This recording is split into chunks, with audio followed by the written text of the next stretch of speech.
friends, Laura here. I'm back. I'm here to do the Olympic book tag. I don't know who hosted it, but today is when I'm filming this. It is the first day of the Olympics. I'm actually in the middle of watching the opening ceremonies.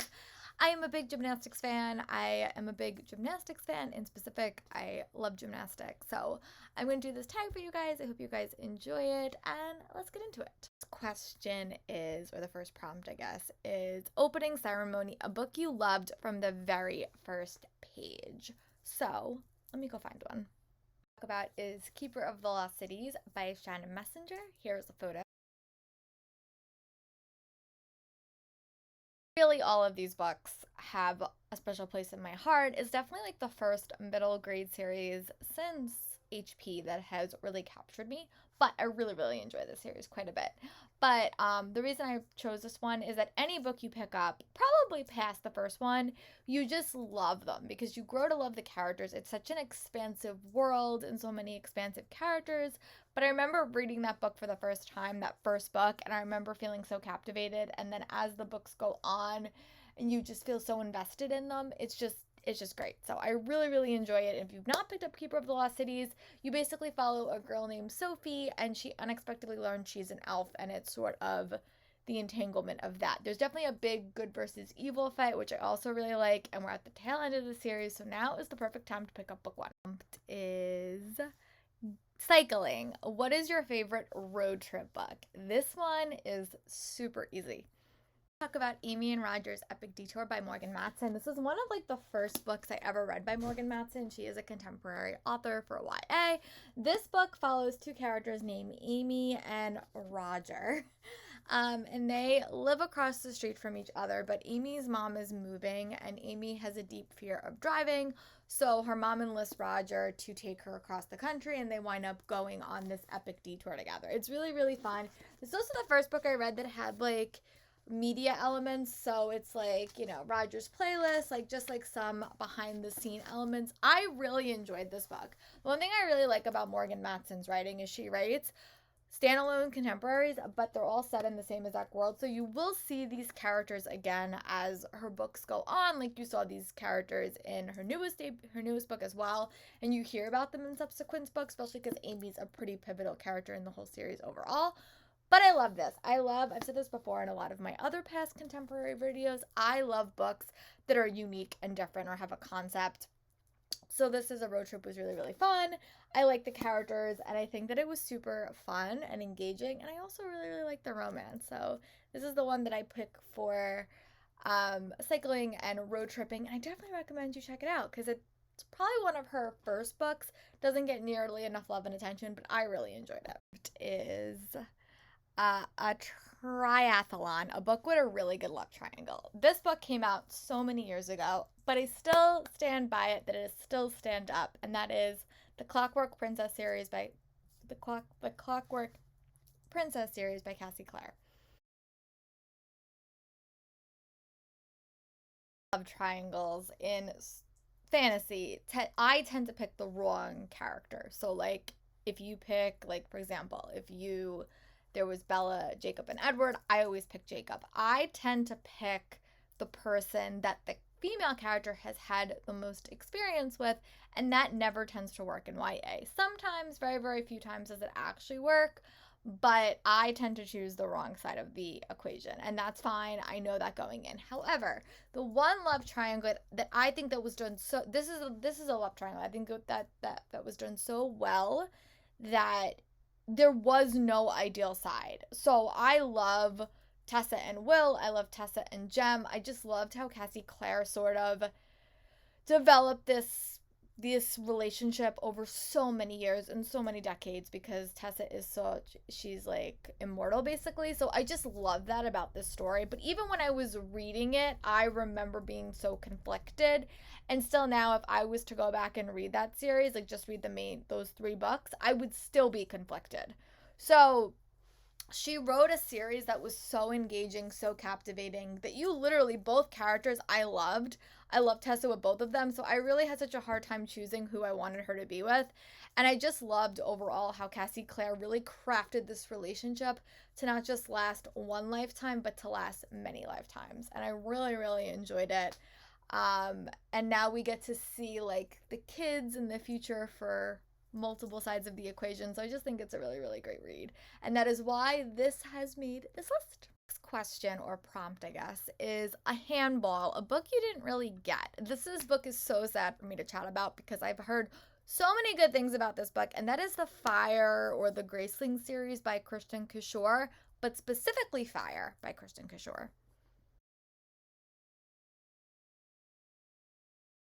I read YA so much later because YA came out so much later. So I was always a couple of years behind. So I picked up the series this year as part of the Time Warp YA book club. I liked Graceling.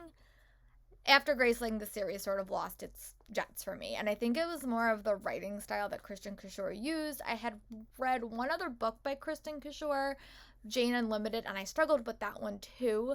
But I really struggled with her writing style. And I just didn't feel that connected to the characters, which is so upsetting because everyone I know has really loved these books. The writing style was like hard for me to follow. I think out of all the books that I read, I think book one was definitely the one I liked the most.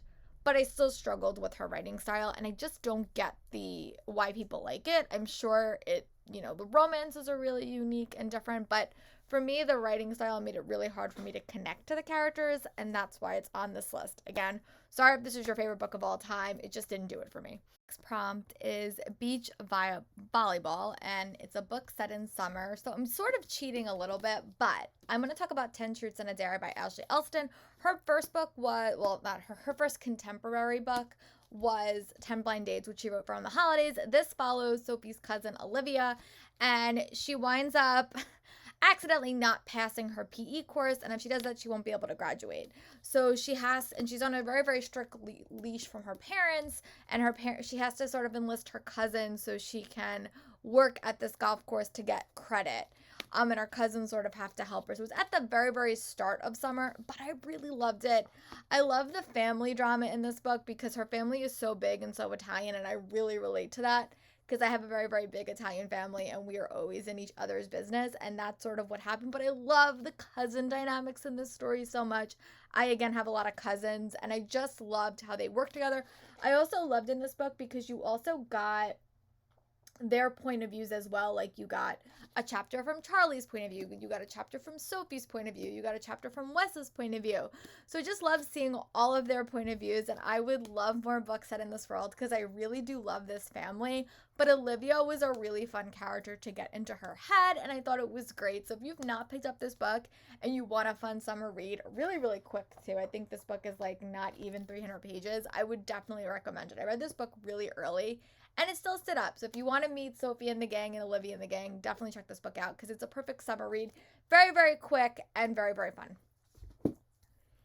Next prompt is Fencing, a book with a lot of fighting and bloodshed. And I struggle a little bit with high fantasy in the adult genre, which is where you get a lot of this stuff. But the one book that I've read relatively recently that stood out to me was Mistborn by Brandon Sanderson. Here's a photo. Stories that I like is books that are not set on the front lines and are more like behind the scene political stuff or thievery stories. So this had a little bit of both. This did have a battle component, but then it also had a theft component, so I did like it. I definitely want to dive in and complete the series too and read more by Brandon Sanderson in the future. I'm actually in the middle of reading Way of Kings, which definitely could fit for this, but I'm not done with it yet. But yeah, it's definitely not my genre. I tend to not like big battle sequences because I tend to get lost in the details a little bit. But this was one book that I was able to finish, and I did enjoy it. I don't think it was my favorite. I'm still struggling to find my foot in adult fantasy, but it was enjoyable enough that I was able to complete it, and that's why I'm recommending it. If you have any beginning fantasy recommendations for someone who's not the biggest fan of battle stuff, please recommend them below because I'm really struggling to find my footing in adult fantasy, and I would love some more recommendations. Stuff my favorite sport at the Olympics, and that is gymnastics, a book with a lot of plot twists. So this is a book that I just finished reading, and it's Six Crimson Cranes by Elizabeth Lim. Here's a photo. That wrote Spin the Dawn and Unravel the Dusk, but this is a little bit different. This is a fairy tale inspired retelling with a Japanese twist or it's a Japanese fairy tale retelling, but I really did like this book. This book had a lot of unexpected twists and turns, but basically you follow this princess. She's basically set to be put into a political marriage she is not that impressed by, but she has magic, and when that's revealed, her stepmother kind of like exiles her and turns her brother into crows, and that sets her on an adventure not only to save her brother but also to save her little kingdom. It was plot twist galore in this story. It got to the point at the end you weren't really sure who the villain and who the hero was. It was a really compelling story, very, very fast paced, very, very plot twisty, very much focused on family and sibling dynamics, but also there was a lot of fairy tale and mythology elements and Japanese folklore elements that I found really compelling and really, really fast paced. But it was a very, very quick read, and sort of like her other book, it was a very much like a venture focused story. There was a lot of different environments set, but unlike Spin the Dawn and Unravel the Dusk, I really did like the core cast of characters. I felt that it was very, very solid. And I'm really excited to see where book 2 goes because I think it's going to be very different from book 1. But yeah, this book had a lot of plot twist that I was not expecting and really enjoyed it at the end, and definitely excited for the sequel. Prompt is Swimming, a book that made you sob. I rarely cry when I read books. It just doesn't happen. But this nonfiction read that I read a couple of years ago was so heartfelt, so powerful. It definitely made me bawl and sob, and it's been a bit since that's happened, so I had to chat about it.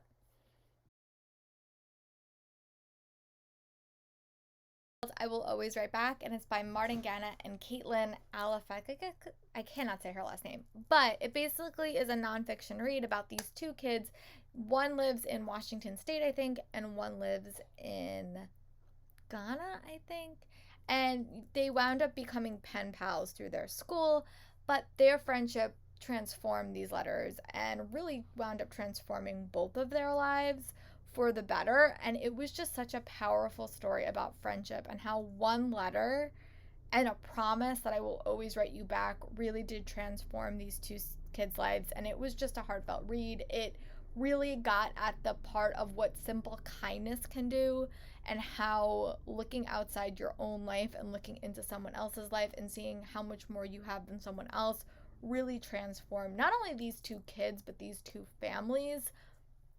It was really, really heartfelt. No one really ever talks about this book, but it's one of those books that I think should be a staple in every middle and high school classroom because it really focuses on the power of friendship and just, trying to find someone outside of your experience. I really did love it, and I definitely recommend that more people check it out. Next prompt is Golf, a slow-paced book, and I wound up picking an old favorite, but that is Ash Princess by Laura Sebastian. Born prompt, I tend to like quieter stories that kind of focus on more political sides and less on fighting. This book definitely did that. It was definitely a slow burn. It's been a bit since I read this book. I definitely need to get on to the rest of the series because I do really like her writing style.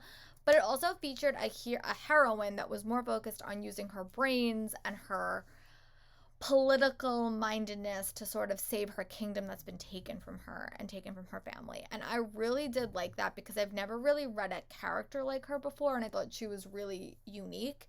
But also it was a very, very slow-paced story, and it had a slow burn to it that I also really enjoyed. So we definitely need to get around to reading Lady Smoke soon and then wrapping up and concluding the series. But overall, it was definitely slow-paced and one that I really enjoyed. I tend to like slow burn reads. I know other people tend to think they're too slow, but this one hit the spot really nicely. Is Trampoline, a childhood favorite, and I wound up choosing The Boxcar Children, which is a throwback from so long ago, and here is a photo if you've never seen these books.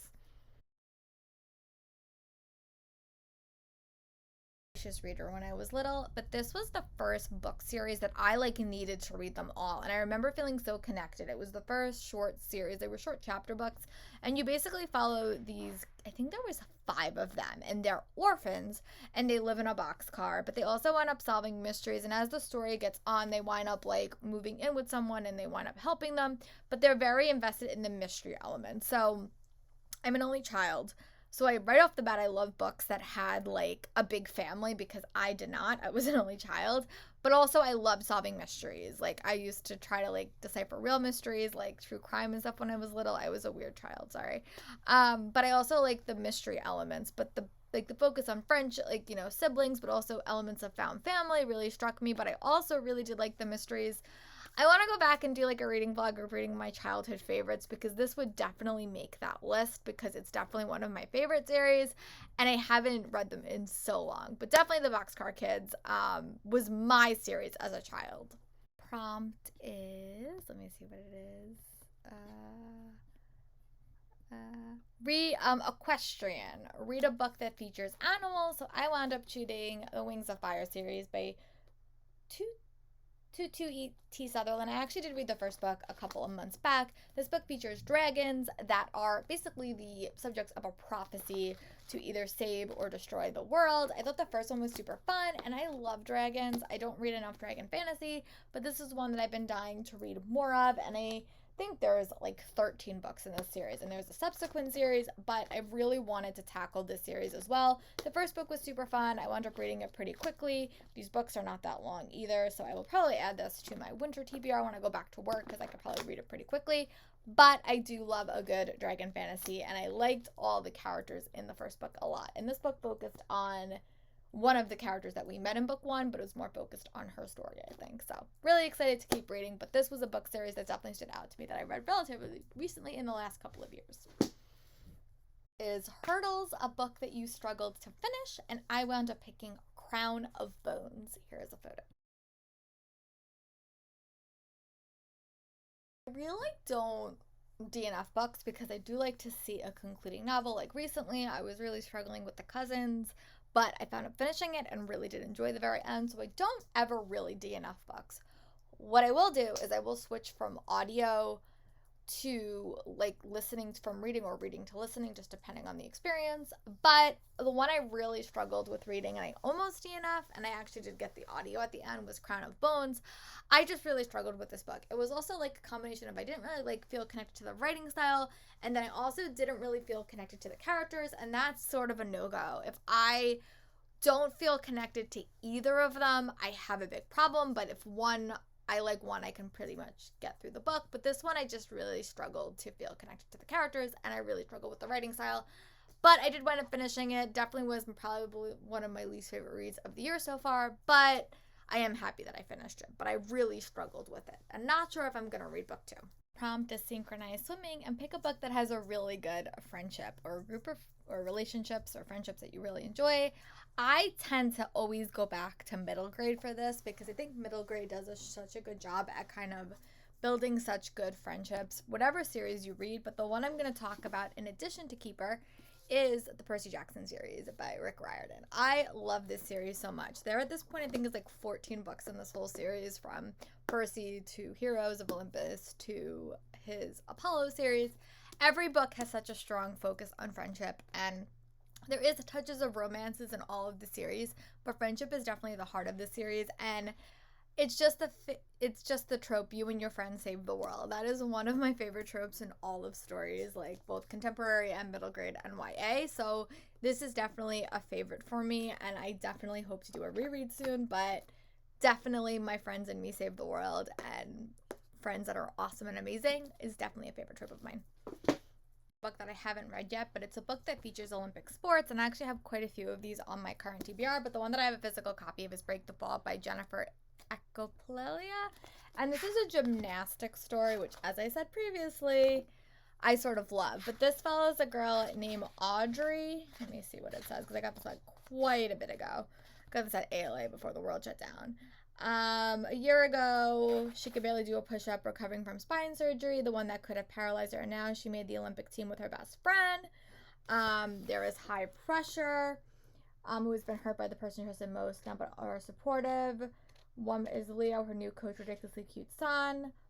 But yeah, that sounds great. So I really hope to tackle this, if not this week, then next week, but it sounds great. I have a couple of other gymnastics reads. I've been really reading a lot of autobiographies. I read Simone Biles, Ali Raisman, Laurie Hernandez.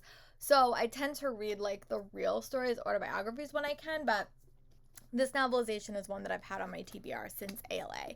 But let me know in the comments, what are some sports that you like in the Olympics? My favorite is definitely gymnastics, but I do also watch swimming when I have the time. But gymnastics is definitely my focus just because I know the most about it. But let me know if you're going to be watching the Olympics this season and what sports have your attention. And I'll talk to you guys soon for my next video. Bye, friends.